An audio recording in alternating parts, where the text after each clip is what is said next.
I'm Cliff Ribner, and I'm going to talk to you today about these federal administrative agencies.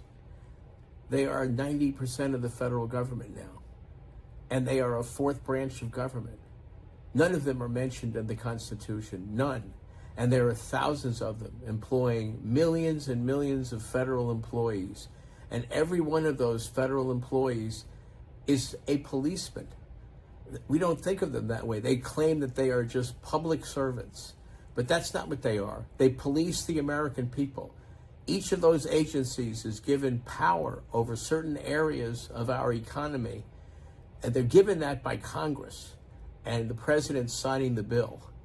And past administrations have set these things up. It's been happening since 1887 when the first one was set up, the Interstate Commerce Commission, to regulate the railroads. And in 1978, the Jimmy Carter administration did an analysis of that Interstate Commerce Commission, and they concluded it was absolutely worthless. It never did a thing of value.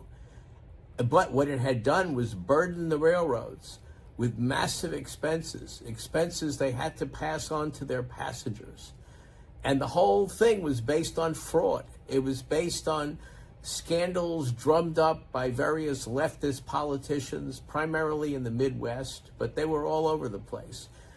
They wanted America to imitate Europe. That's really what it was. So you had various classes of American intellectuals promoting things like this.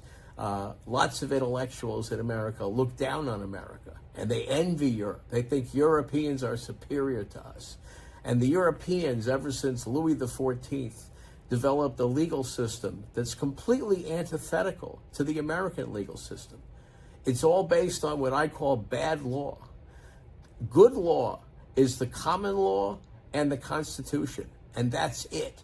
And the common law was created by English judges applying the principles demanded by the Ten Commandments to real-life situations. It wasn't like Parliament sat down and wrote the rules. That's not the way the common law was developed. It was developed by judges, and it was ratified over the years, clarified, and there's various fields of it. Law students learn about it in their first year in law school. There's the law of contracts, the law of property, the law of torts or civil wrongs, criminal law, and civil procedure. And that's all there is to it. And what it is in the Ten Commandments, God made very clear in the very first commandment that he said, I am the Lord thy God. I brought thee out of the land of Egypt, out of the house of bondage. I just rescued you. And I'm going to give you the only commandments that you need to follow in order to remain free. That's it. He summarized. God didn't leave anything out. It's very important to remember that. The Ten Commandments specify the laws that we have to follow to remain free. They are the laws necessary for the state to some of them don't require state involvement at all. They are the laws necessary for us to follow to keep us from harming each other. And they are the only laws. If there are additional laws than that, then God didn't ask for them at all. And we know how important the Ten Commandments is as a completely unified set of laws, because we are told in the Bible, which 70% of Americans by the polls still believe is the law, or should be religiously followed. That the God of the Old Testament and the New Testament, 70% of us still recognize that as God. And God wrote the Ten Commandments. These are the only laws in the entire Bible. He wrote them in his own hand in stone. That's it. They are the only ones. And they are comprehensive. God didn't leave laws out. So when new laws are created, each new law takes away our freedom, brings us closer to serfdom or slavery, which is exactly the opposite of what the founders of this country wanted. What the founders of this country wanted was a country free of tyranny. And they recognized that there were all sorts of tyrannies that could be created. For example, we're not a democracy. We're what's called a democratic republic. Democracies, they had studied Aristotle and John Locke and Montesquieu, all the great political philosophers of the past, Machiavelli, and they had also studied history. And they looked at what had happened with real democracies, and they always turned into tyrannies. There would be a tyranny of the majority, punishing the minority. And so that being a democracy in itself is of no value when it comes to being a free people. Hong Kong is one of the great examples of what happens when you don't have a democracy, but you simply have democratic principles applied and liberty is applied by the state having virtually no power over the citizens other than to enforce the 10 Commandments in the common law. Hong Kong was owned by Britain, and so was India. And they both became, Hong Kong basically became relatively independent of England. They had a leader, and he was appointed by the British Parliament. But they didn't elect him in Hong Kong. The people of Hong Kong had no vote, but they had the common law. That was the only law, and they had their own currency, which they made sure was not manipulated. It remained a very sound currency. And Hong Kong and India in 1948, at the time when India became independent, basically because of World War II, Hong Kong was destitute. It was just a rock. There was nothing there except the resources of the people and what was present there with that harbor. And in 1948, you can compare what happens when countries become socialist or social. India became a democracy immediately as soon as it became independent. Hong Kong was not a democracy, but the standard of living, the per capita GDP in Hong Kong, it was identical to India's in 1948, and India's never rose until the 1990s. Nothing. Because it became a socialist mess. And yet Hong Kong had the highest GDP per capita in the world. It was higher than the United States. The people there were richer and freer than anywhere else because the government had less power over them. Because also, the reason they were richer than the United States is because during that same period, especially beginning in the 1970s, but it actually started with that creation of that Interstate Commerce Commission in 1870. And all of those federal agencies are modeled after it. They're all structured exactly the same way. Even though, and they keep making them, even though the Carter administration in 1978 determined they were absolutely worthless. All it had done was cost a lot of money, and it had ruined the railroad business. That was its consequence.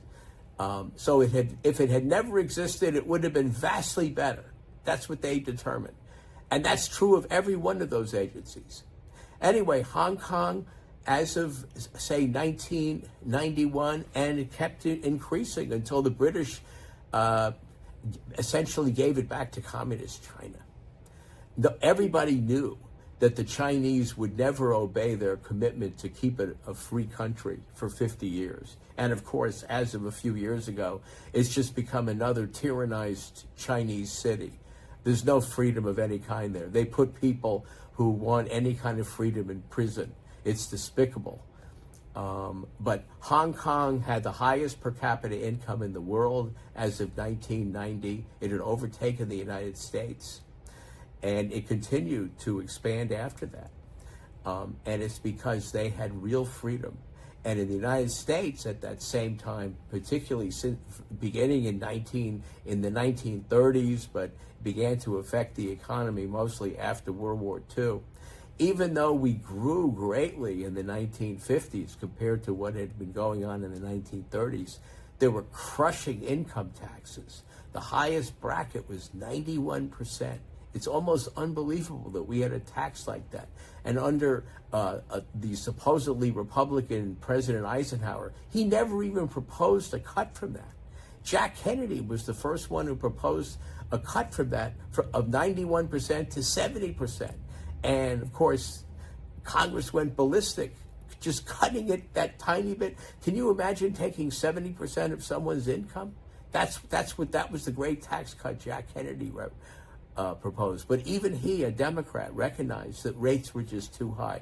Anyway, the federal government kept growing, and even though the American people remained so incredibly creative, it has been a crushing anvil around the neck of our economy, and it keeps getting worse and worse. Every one of those alphabet agencies does nothing of value, just like the Interstate Commerce Commission.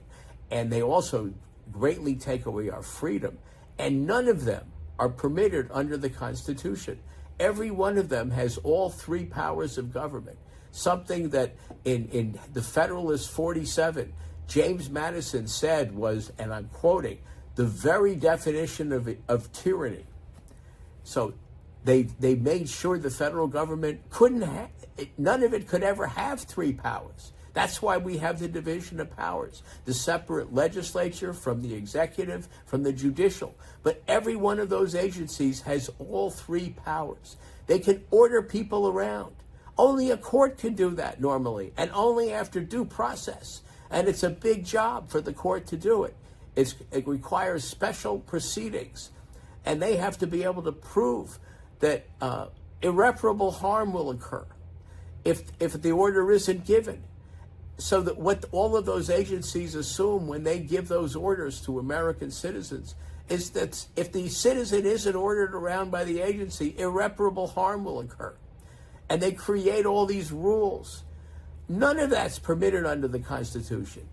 Article 1, Section 1 of the Constitution begins, all legislative power, the word all, shall be in the Congress. Nobody but Congress is allowed to do that. And they created this thing called the Administrative Procedure Act in 1948 as a fig leaf, pretending that Congress could amend the Constitution and come up with procedures for these administrative agencies to use all three powers of government against the American citizens. And we don't need any of them. None of them do anything of value.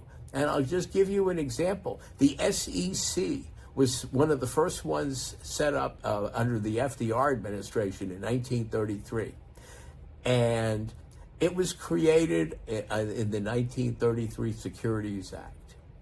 And what it does is it completely controls every aspect of the purchase and sale of securities by anyone. And one of the things they do is they sit around and look to see if someone's making a lot of money on a stock trade. Every stock trade where the trader makes lots of money, or the stockholder makes lots of money, they investigate that. They can force that person to come in and show all sorts of stuff and be subjected to an investigation, just like when the IRS does an audit. It's bad enough when the IRS does it, but when the SEC does it, there's absolutely no limits on what they can ask for. And it's none of their business. And the reality is, if the SEC is investigating someone and no one else is accusing that person of having done anything wrong, then the SEC has no business sticking its nose into it at all. Because under the common law, we have laws to protect everyone engaged in business transactions. We don't need those agencies to protect us. We have laws of fraud. And if somebody made money by committing fraud or by abusing their fiduciary position, those are torts. And anyone who's actually injured by that can bring an action against the person who does that. But when the SEC is involved, they're saying, oh no, there's a harm to the market. It's a nonsense idea. Just on its face, it's absolute nonsense. And they prosecute people for this stuff. They've come up with all sorts of fake torts. They're not even torts. They're just They're punished like crimes, insider trading. They've come up with all sorts of rules about that, and the reality is they can't stand it when someone actually makes any money trading stocks or selling and buying and selling stocks. That's what it really is. And they do essentially investigations of every stockbroker. They have to pass all these tests. Anyway, stockbrokers have all sorts of agencies they have to answer to. And none of it stops some of them from being crooks. People are either crooks or they're not. And crooks are going to think of a lot of ways of stealing from you if they can, if you deal with them. And what we really need are simply the common law to police us as citizens, and none of those agencies to exist. And our economy would grow so much faster. This is not even mentioning the fact that those agencies also infringe the First Amendment rights of freedom of speech. Everything the SEC does is dictate what people involved in buying and selling stock, or even just in being officers of corporations, can say. They restrict what they're allowed to say to the public about their own company. That's the kind of stuff they do. I'm Cliff Ribner, and if you like what I have to say, please let other people know about me. Watch my other videos, like this video, and read the stuff at my website, cliffordribner.com.